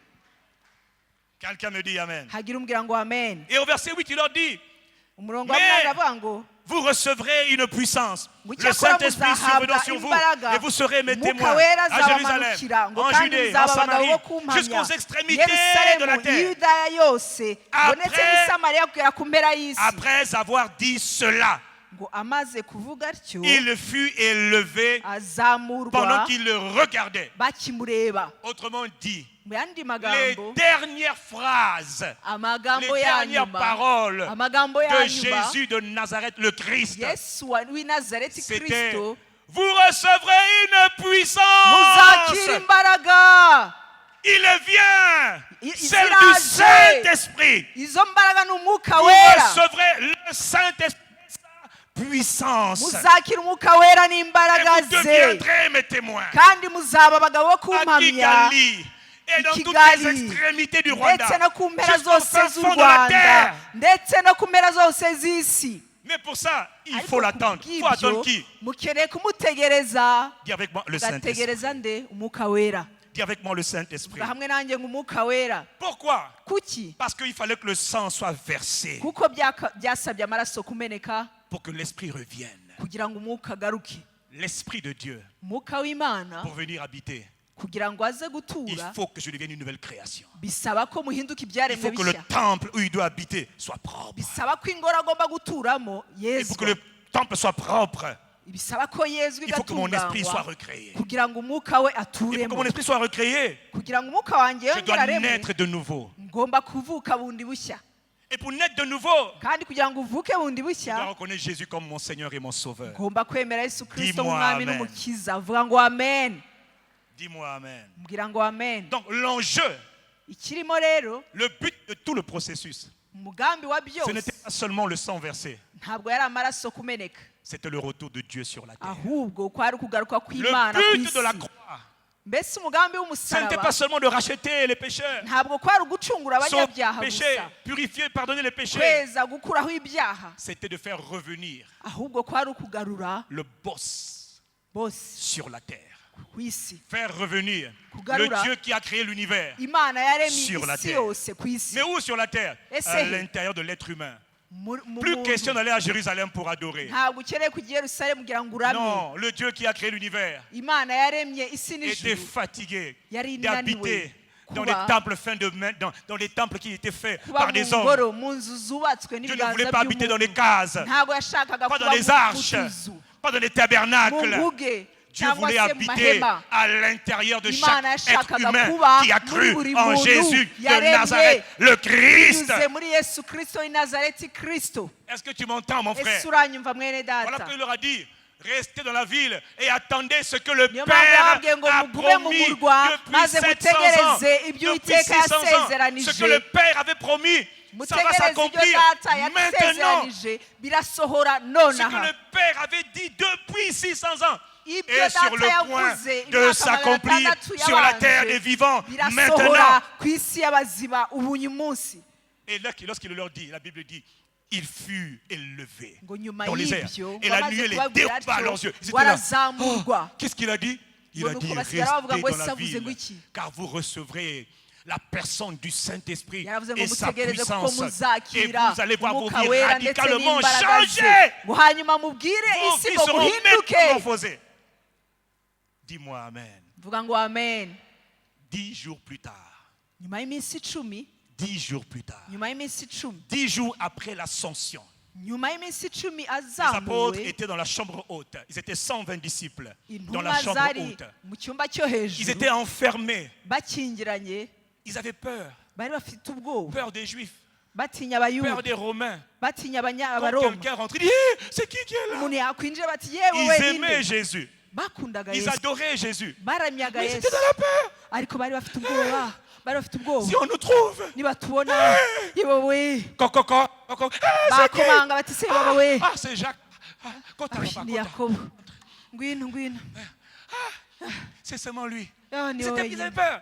Bari Ils avaient bafite entendu ubwoba. la parole de Jésus. Bari barumvise ijambo rya Ils avaient Yesu, confiance en Jésus. bari bizeye Yesu, Mais ils avaient besoin du ariko bari même esprit qui était en bakeneye Jésus. wa mwuka wari uri muri Yesu, Ils avaient besoin bari bakeneye du même esprit qui wa était en Jésus. mwuka wari muri Yesu. Et alors, que s'est-il passé? Ese byagenze bite? La Bible dit, Bibiliya iravuga ngo ce jour-là, uwo le munsi, jour de la Pentecôte. umunsi wa Vous savez, Pentekote, lorsque dans certains pays, muzi mu bihugu lorsque le bimwe chef de l'État igihe perezida doit venir w'igihugu quelque part, agomba kujya lorsque le chef ahantu, de l'État fait son entrée, igihe umukuru généralement il est w'igihugu accompagné ahagurutse par des motards, yaje par des sirènes, abaherekejwe na par des za militaires, moto des troupes armées. n'amafirimbi n'ingabo lorsqu'il fait son entrée quelque part, igihe tout yinjiye le monde ahantu sait que le abantu- chef est là, le abantu boss est là. bose bamenya ko bosi Les yahageze. hommes ont copié ça chez Dieu. Parce que la Abantu Bible rero dit, bara- le bara- jour de la barabiko- Pentecôte, bavuze ngo umunsi wa le pentekote gouverneur général du royaume, wa Sa wundi utegeka Majesté, ubwami est sur le point d'arriver. wa wundi Et yaragiye il fait kuza. son entrée sur la terre noneho yinjira de mu manière isi officielle. mu buryo Et là, buzwi. l'Agence nationale des renseignements sataniques, noneho mu maneko zo kwa satani ils entendent les cieux s'ouvrir avec fracas. Ils disent, hey, que se passe-t-il dans le ciel? aravuga ngo se bigenze gute Déjà, mu le ijuru? Jésus là nous a fait mal. Yesu Il a gâté nos... yaratubabaje yarakubise abana Mais que bacu se passe-t-il? ariko se noneho bigenze bite On entend. Avuga ngo, Mais là, ce n'était pas le bruit de sirène. ariko ntabwo La zari Bible dit, inzogera c'était le gusa bruit d'un vent impétueux. ariko Un biravuga vent ngo byari violent, byari umuyaga accompagné par ukomeye le feu, umuyaga le w'imbaraga feu, uherekejwe et le n'umuriro feu, et le vent violent. umuriro Et il vient du ciel. n'umuyaga Il a quitté le trône de papa. yavuye ku ntebe y'ubwami On ya data l'appelle Sa Majesté, son bamwita Excellence, nyiricyubahiro Dieu, nyiricyubahiro Saint-Esprit. imana Il vint, umwuka wera il rentre dans la pièce. Vous étiez araza 120. Et yinjira muri il icyo pose sur cyumba chacun d'eux. Et la aragenda Bible ajya dit, kuri buri ce umwe jour-là, wese ils bibiri iravuga ngo furent uwo remplis du munsi Saint-Esprit. ngo buzure umwuka wera Et là, Aho l'Agence ngaho. nationale des renseignements a dit, on est foutu. seya yo kwa satani iravuga ngo On a turarangiye réussi à tuer un. twabashe Le un kwica là, umwe il s'appelait umwe Jésus. yitwa yesu Il s'est démultiplié. Il yarikubyemo n'est plus benshi limité à Jérusalem. yabyayemo Il est benshi maintenant partout. aho Hey! tubona ntakiri yerusalemu On est foutu. gusa Ah! yageze hose Il est là, katubayeho il vient. Le voilà, il vient. Dore Sur des araje, nuées. Sa araje. Majesté. Moi, j'aime l'appeler le boss. nkunda kumwita ngo bosi On l'appelle Sa Majesté, Nyiri son cyubahiro. Excellence, le Saint-Esprit. mwuka Il wera a fait son retour sur la terre des vivants le jour de la Pentecôte. Mon yagarutse frère, mu ma soeur, isi umunsi wa acclame avec pentekote moi le mwene retour data ushobora triomphant et gukomera glorieux de la nyiricyubahiro personne amashyi la plus importante sur wa la muntu terre, w'icyubahiro uruta abandi ku le isi mwuka Saint-Esprit. wera Jésus l'avait attendu 30 ans. Et yesu maintenant, yamutegereje imyaka eux, ils avaient mirongo attendu itatu 10 jours après son bo départ. bategereje iminsi Et le 10 voilà, il est gusa venu. nyuma yo kuzamurwa Qui kwe est venu? none dore yaraje La ese ninde promesse du waje Père s'est enfin accomplie. isezerano rya Celui qui a data créé ryarasohoye l'univers, mon wa wundi frère. waremye isi n'ijuru On l'appelle l'Esprit de l'Éternel. bamwita umwuka On l'appelle w'iteka l'Esprit de Christ. umwuka wa kristo On l'appelle l'Esprit de Jésus. umwuka wa yesu Parce que c'est Jésus qui est présent, mais par son Esprit. kuko ni yesu uhari Là où ariko nous binyuze sommes, mu mwuka le we Père et le Fils sont dans les data cieux. Celui n'umwana qui est bari présent mu sur la ijuru terre, ariko uhari mu c'est isi Sa Majesté, l'Esprit de ni Jésus. nyiricyubahiro On umwuka l'appelle wa encore l'Esprit yesu du Père. Voilà pourquoi quand Jésus parlait de lui, niyo mpamvu igihe yesu du Père, yamuvugaga il disait, yavugaga votre data Père qui est dans les cieux. yaravuga ngo Il so parlait du mu Père qui est dans les ijuru cieux. Mais yavugaga quand il so parlait mu du ijuru Père en lui, il Ariko disait, ya- les œuvres que je fais, c'est pas moi qui le fais, c'est le Père qui est yavugaga en se moi muri qui we le fait. Il yaravugaga ngo parlait de ibyo nkora l'Esprit du Père, ngo sijya ubikora ahubwo glorieux ni data uri muri Saint-Esprit. jye Oh, Ibyo quelqu'un me wose dit yavugaga Amen. ni umwuka wera wari muri we wakoraga Quelqu'un me dit Amen. hagira umbwira ngo amen Un jour, il m'a dit, Yves, je Hari umunsi suis yambwiye ngo, la Yves, personne la plus dangereuse, la plus crainte, la plus redoutée de tout le monde. Je Ni suis jye la muntu personne la plus uteye importante ubwoba, sur toute la terre. utangaje Un jour, il m'a ku dit, isi à yose. 4h12 du matin, il m'a hari réveillé. umunsi yabimbwiye saa Il m'a kumi dit, vous, z'ijoro Église, m'avez oublié. aravuga ngo Vous m'avez mwebwe mis torero dehors. Vous m'avez mis mwaranyibagiwe dehors. Vous avez rejeté Jésus, maintenant vous l'acceptez. Et moi, vous me rejetez, vous, Église. mwataye yesu uyu munsi muramwemera ariko L'Église du jyewe uyu munsi Congo a mwarantaye besoin de m'ouvrir les portes pour que je rentre de itorero ryo nouveau. muri kongo rikeneye Il dit, je kunyungura me tiens à la imiryango kugira porte ngo et je ninjire frappe. Je frappe, ndahagaze je frappe. ndakobanga Et puis Jésus ndakobanga a dit yesu que yaravuze celui ngo qui a des oreilles dans l'Apocalypse ufite amatwi yo entende ce kumva que l'Esprit de Dieu niyumve dit à l'Église. iby'umwuka C'est lui abwira qui parle à amatorero l'Église. Mais on l'a oublié, on l'a Ariko négligé, on l'a mwaramwibagiwe. méprisé. Mais les disciples de Twamutesheje l'Église agaciro. primitive le connaissaient. ariko Ils intumwa zo mu l'aimaient, itorero ils le ryo hambere chérissaient. Il ryaramukundaga est la personne la ryaramukundaga plus importante sur toute la terre. ryakundaga umuntu w'icyubahiro Il est ukomeye tout ce ku dont isi tu as besoin. Qui?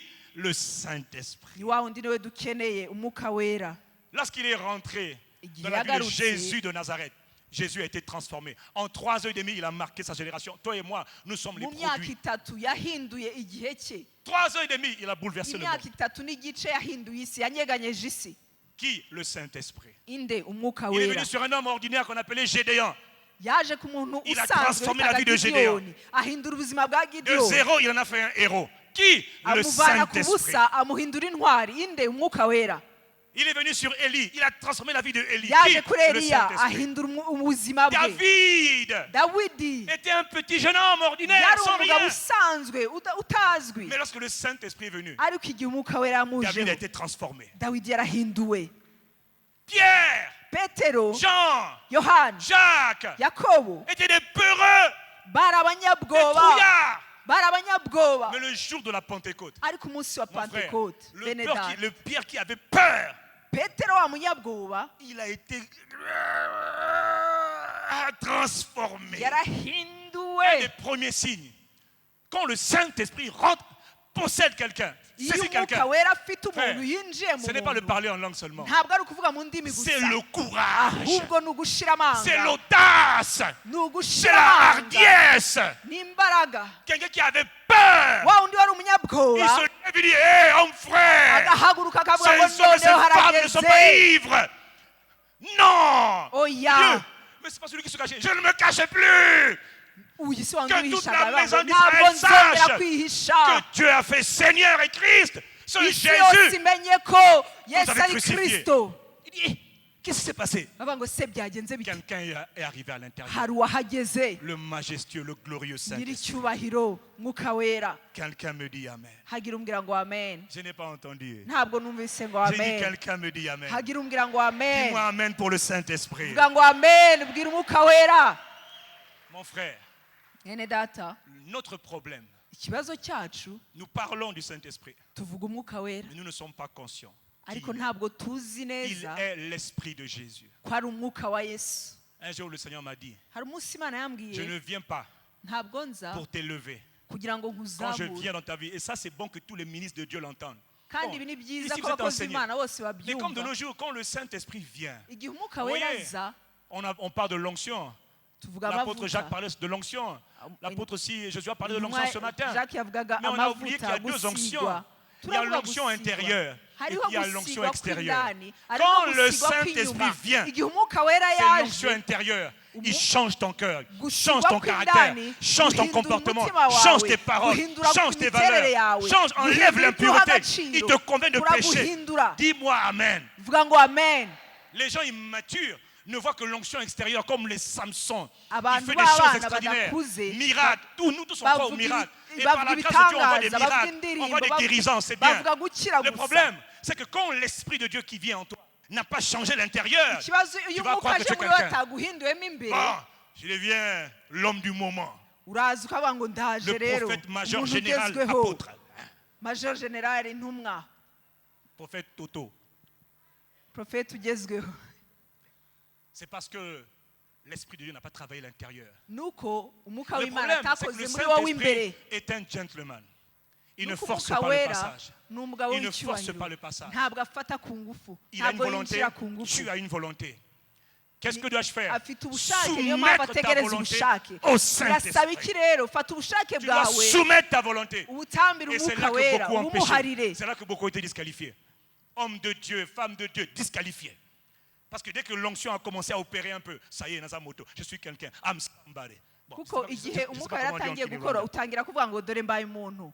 Oya, Est-ce que quelqu'un me suit? ese hari unkurikira? Nous n'avons pas compris pourquoi est-ce qu'il est venu habiter en nous. Nuko tutasobanukiwe Et nous ne sommes impamvu même yaje pas gutura muri conscients twe. de ce qu'il fait, de ce qu'il vient habiter Nta en nubwo nous. tuzi neza ibyo akora igihe aje Il gutura nous muri twe. transforme progressivement de Aduhindura l'intérieur gahoro vers gahoro bivuye l'extérieur. imbere bikagera inyuma.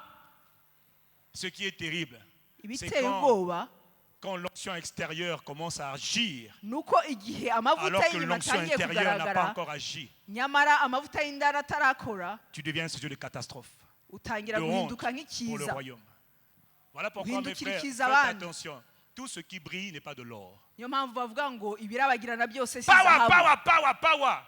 Mon Imbaraga, frère, imbaraga, imbaraga. gloire à Dieu. Regarde d'abord le fruit intérieur. Mwene data banza urebe imbuto z'imbere. L'église souffre parce que l'intérieur est sale. Itorero rirababaye kuko indani hameze nabi. Est-ce que quelqu'un me suit qui lève la Ese main? hari unkurikiye? Nous parlons de qui? Du Saint-Esprit. Turavuga nde? Umwuka wera. Et lui dit, tous ont péché.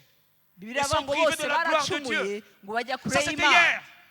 aho Mais ni kera aujourd'hui, ariko uyu munsi ceux qui ont donné leur vie à Christ, abahaye ubuzima bwabo Kristo la glorieuse présence de Dieu icyubahiro est de cy'Imana retour dans cyagarutse l'esprit de l'homme. mu mwuka w'umuntu. Dieu est de retour à travers son esprit. Imana Et yagarutse c'est là binyuze mu que mwuka ta wayo vie commence radicalement à changer. kandi aho ubuzima bwawe butangiye guhindurwa burundu. Dis-moi Amen. Vuga ngo amen. Alors, que dire pour terminer Ese mvuga iki à nsoza? propos du Saint-Esprit? Mvuga ku mwuka On a dit wera. beaucoup de choses, mais je voudrais juste vous rappeler. Twavuze Parce byinshi que reka probablement vous le mbibutse savez déjà. cyangwa se murabizi. Le Saint-Esprit, parfois le Saint-Esprit, que dire de lui? Il est Dieu. Dis Icyo avec moi, bavuga le umwuka Saint-Esprit wera est Dieu. ni Imana. Dis avec moi, le Saint-Esprit est Dieu. Vuga ngo umwuka wera ni Imana. Dieu s'est révélé comme de l'eau. Imana L'eau yihishuye s'est nk'amazi révélée sur trois formes: kandi amazi yagaragaraga liquide, mu buryo butatu: solide et amazi vapeur. atemba L'eau cyangwa est se amazi liquide, afatanye l'eau est barafu solide, l'eau cyangwa est se vapeur. C'est la même amazi eau, yahindutse ikime. mais elle se révèle sur trois formes distinctes. Dieu s'est révélé sur trois formes différentes. Imana nayo Trois yigaragaje mu buryo personnalités butatu: différentes. Le Père, le Fils Imana et le data, Imana mwana Saint-Esprit. n'Imana mwuka wera. Quand Jésus les envoie, il dit: allez et baptisez-les Igihe Yesu au nom du yaboherezaga Père, yaravuga ngo du mugende Fils et mubabatize du mu izina Saint-Esprit. rya data Il n'a n'iry'umwana pas dit que le Saint-Esprit est n'umwuka troisième. wera. Ntabwo yavuze ko umwuka wera ari uwa Il ne dit gatatu. pas que l'Esprit est troisième. Ntabwo yavuze ko C'est umwuka nous ari uwa les hommes qui gatatu. avons dit il est la troisième personne de la Trinité.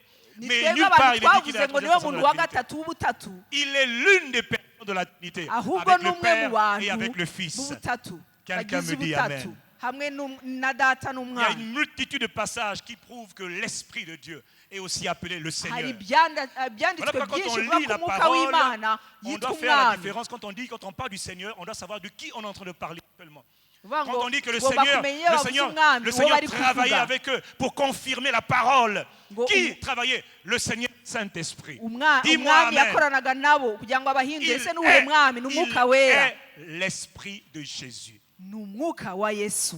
À qui ressemble ou à quoi ressemble l'Esprit de Jésus? Ese umwuka wa Yesu usa nande? L'Esprit de Massassou ressemble à Massassou. Umwuka wa Masasu usa na Masasu. Jésus ressemble à Jésus. Umwuka wa Yesu usa na Yesu. Sauf que la différence, sauf que l'Esprit de Jésus est illimité.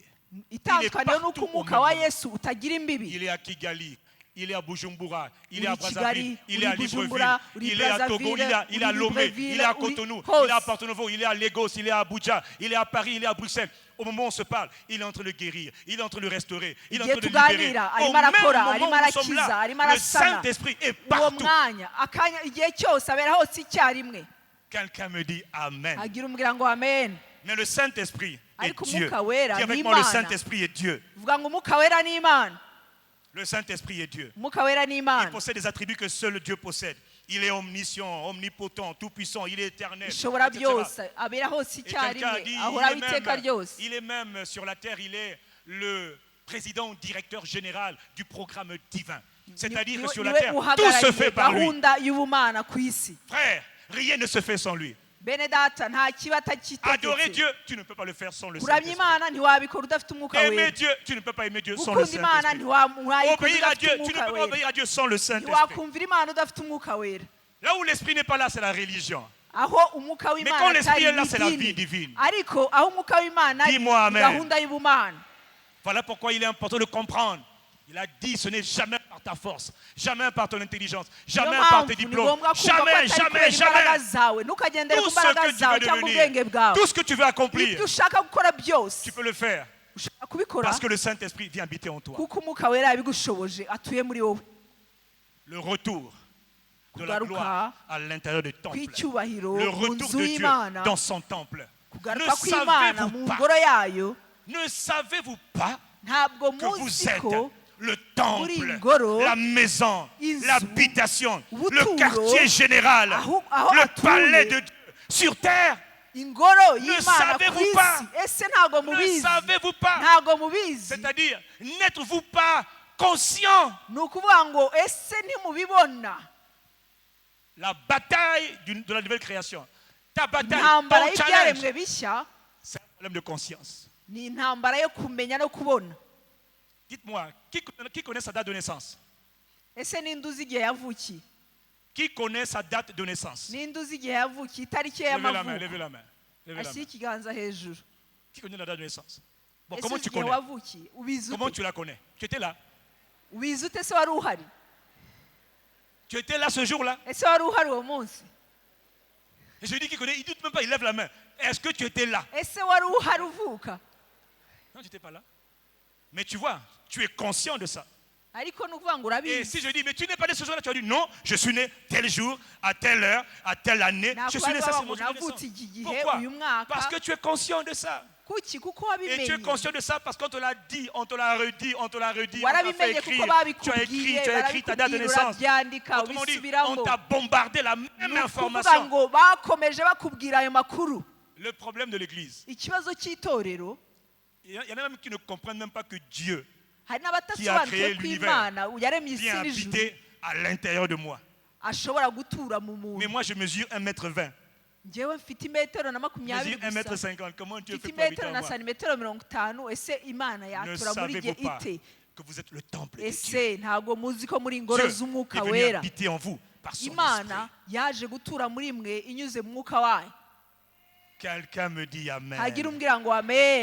Mais celui qui est venu habiter en nous là, on l'appelle Dieu, le Saint-Esprit. Et le dernier point, c'est que ce Saint-Esprit est une personne. Dis avec moi, le Saint-Esprit est une personne. Il n'est pas un feu. Non. Il peut brûler, consumer comme le feu, mais il n'est pas un feu. Il n'est pas un vent, non. Ce n'est pas de l'eau, non. Ce n'est pas une colombe, non. C'est une personne. Nos plus grands problèmes viennent du fait que nous ne sommes pas conscients que Jésus a introduit, avant de partir, il a introduit son esprit. Mais il a introduit une personnalité divine. Dis avec moi le Saint-Esprit. Dis avec moi le Saint-Esprit. Jésus a dit, quand le Consolateur sera venu, l'Esprit de vérité, il vous conduira dans la vérité. Il ne parlera pas de lui-même. Il dira ce qu'il aura entendu. Il vous annoncera. Il parlait d'une personne.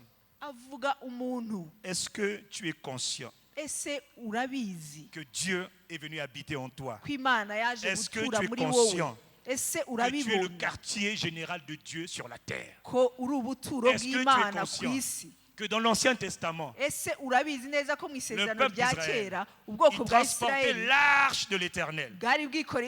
Lorsque l'arche de l'Éternel allait dans un lieu, dans le pays des Philistins, en territoire satanique, dans les cimetières, lorsqu'il allait dans la zone des ténèbres, le simple fait que l'arche arrive, Dieu était arrivé. Et quand Dieu est arrivé, le monde des ténèbres tremble. Mais le problème, c'est que nous ne sommes pas conscients de qui habite en nous. L'apôtre Jacques parlait de l'identité.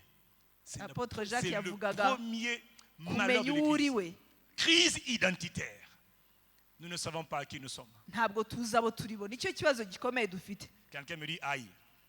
Quelqu'un me dit aïe. Le Saint-Esprit est une personne. Alors est-ce que mon frère, ma soeur, tu es conscient que Dieu, le Saint-Esprit, est une personne qui est venue habiter en toi? Il communique, il enseigne, il a une volonté, il a des émotions, des sentiments, des sensations. La Bible dit n'attristez pas le Saint-Esprit. Il n'a pas dit n'attristez pas Jésus. Il n'a pas dit n'attristez pas le Père. N'attristez pas le Saint-Esprit. Dieu qui est venu habiter en toi ne l'attriste pas. Ne l'attriste pas. Pose pas des actes qui l'attristent. Ne dis pas des paroles qui l'attristent. Quelqu'un a dit le Saint-Esprit n'est pas le sauveur. Jésus est le sauveur. Et le Seigneur. Le Saint-Esprit est le Seigneur de l'Église. On ne l'attriste pas.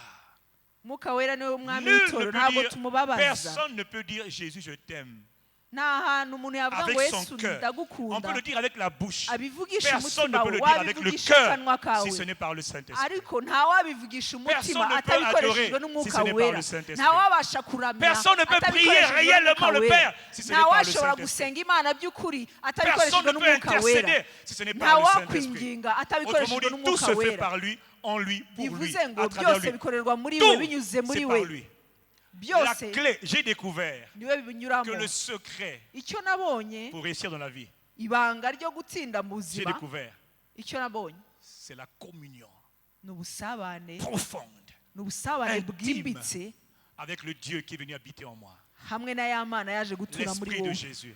umwuka wa yesu Le secret ibanga de la réussite, de l'épanouissement dans la vie. ry'ubutsinzi no kunezerwa mu buzima Parole de Dieu, ijambo ry'imana l'Esprit de Dieu. umwuka w'imana Sans le Saint-Esprit, tu ne saurais même pas qui est Jésus. Sans utafite le umwuka Saint-Esprit, wera ntuzigera tu ne unamenya connais uwo pas ari le we Père. yesu ntuzamenya na Quelqu'un me dit data quelqu'un me dit Amen. hagira uvuga amen Mon frère, ma soeur, ce soir, je voulais juste mwene data uyu mugoroba ndashaka kuvuga nous rappeler. ndashaka kubibutsa Quand on parle de la gloire de Dieu dans son temple, iyo bavuga icyubahiro cy'imana mu nzu yayo quiconque est né de nouveau wavutse ubwa a déjà kabiri reçu la gloire de Dieu dans le temple.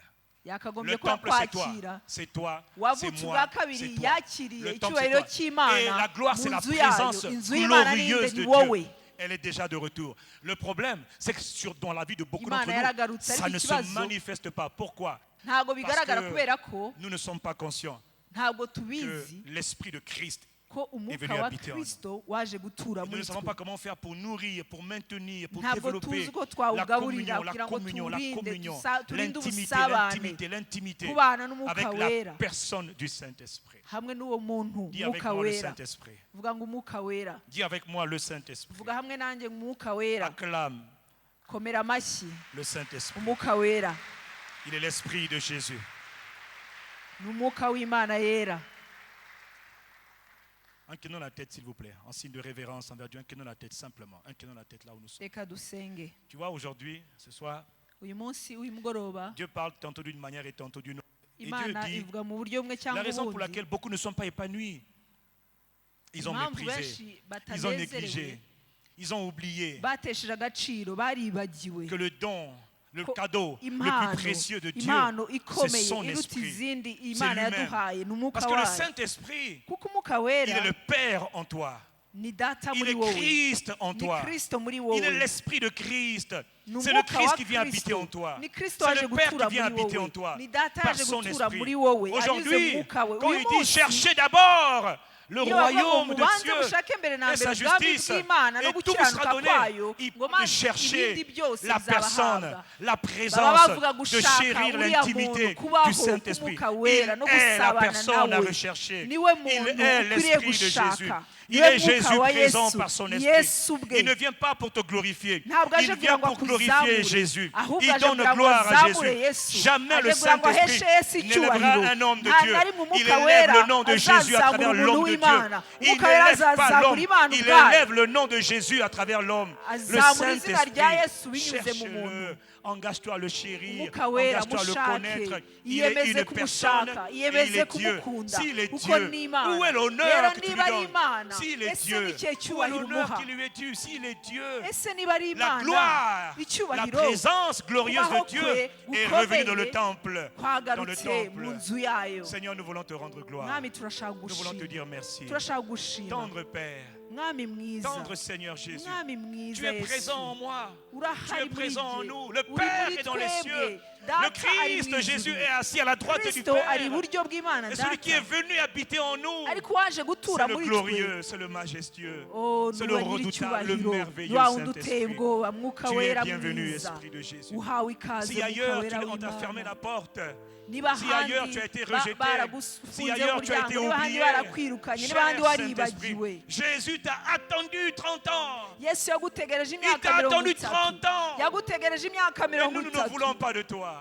Nous voulons bâtir des églises sans toi. ariko Nous twe voulons dushaka bâtir des kubaka couples, des amatorero foyers, tutari kumwe des nawe vies sans turashaka toi. kubaka ingo Nous te tutari kumwe supplions, nawe Seigneur. turashaka kubaka ubuzima tutari kumwe La nawe parole de Dieu déclare, turakwinginze tel mwami il est, tel nous sommes dans ce monde. Bibiliya Tel avuga est ngo Jésus, uko ari ngo tel niko nous turi hano sommes. mu isi Jésus uko a Yesu ari attendu le niko turi hano mu Saint-Esprit. isi Yesu Accorde-nous la yategereje grâce, nous aussi, umwuka de wera connaître le Saint-Esprit. natwe Accorde-nous la grâce, turagutegereza Père, de connaître ton esprit. reka utugire Car umurimo wo papa, kukumenya tu nous as donné le don le plus merveilleux, kuko waduhaye impano le plus iruta exceptionnel, izindi le plus itangaje kurusha privilégié, izindi le ishyizwe don ku ruhande de kurusha ton izindi esprit. impano Notre y'umwuka wawe Père, data nous voulons wacu te dire merci. turashaka gushima Tu ne nous as pas laissés seuls, ntabwo wadusize turi imfubyi abandonnés, ntabwo wadutaye orphelins, ntabwo wadusize désemparés, ubupfubyi médiocres. tudafite icyo Non, twishingikirije tu es venu habiter en nous waje gutura muri par le twe Saint-Esprit. binyuze Ton mu mwuka esprit, wawe Père. umwuka wawe Le Père data est en nous.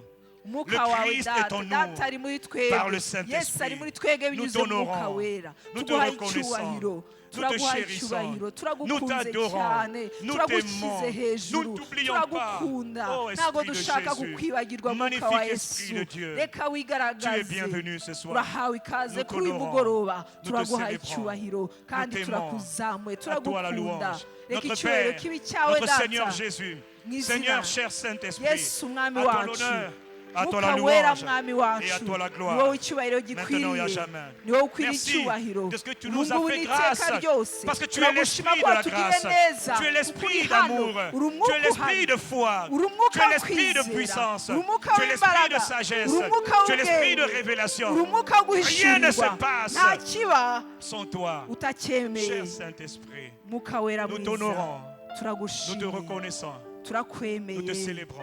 Esprit de turakwakiriye Jésus. mwuka wa À yesu partir d'aujourd'hui, guhera uyu munsi nous reconnaissons, turemeye pour ceux qui avaient oublié, ku bari tu es une barabyibagiwe personne, kuri umuntu tu parles, kuvuga tu ris, guseka tu as des émotions, kugira tu es amarangamutima triste, kubabara tu es heureux. kunezerwa Accorde-nous, Seigneur, reka udushoboze la grâce uduhe de te ubuntu plaire, de tukunezeze t'honorer. tukuzamure Cher Saint-Esprit, mwuka wera doux mwiza Saint-Esprit, mwuka wera mon amour, mwiza mon bien-aimé, o mon mukunzi tant-aimé maître, wanjye mon paraclet, o mon mukunzi conseiller, wanjye mon aide, mujyanama mon wanjye intercesseur. mwiza wowe Qui me unyinginga révélera Jésus? ese ninde uzamishurira L'Esprit yesu de Jésus. ni umwuka wa yesu Qui m'introduira auprès du Père? ese ninde uzangeza ku mwami L'Esprit du Père. ni umwuka wa On data l'appelle le Saint-Esprit. bita umwuka wera Reçois la gloire, akira reçois la icyubahiro louange, akira reçois gushima l'honneur.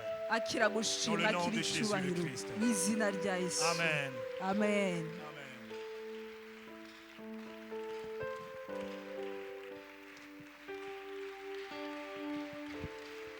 amashyi menshi kwa yesu kwa yesu kwa yesu kwa Let's yesu clap a lot for Jesus. Let's clap for Jesus. dushimira umwuka wera ko bari mu mitima yacu We thank the Holy Spirit for having in our hearts.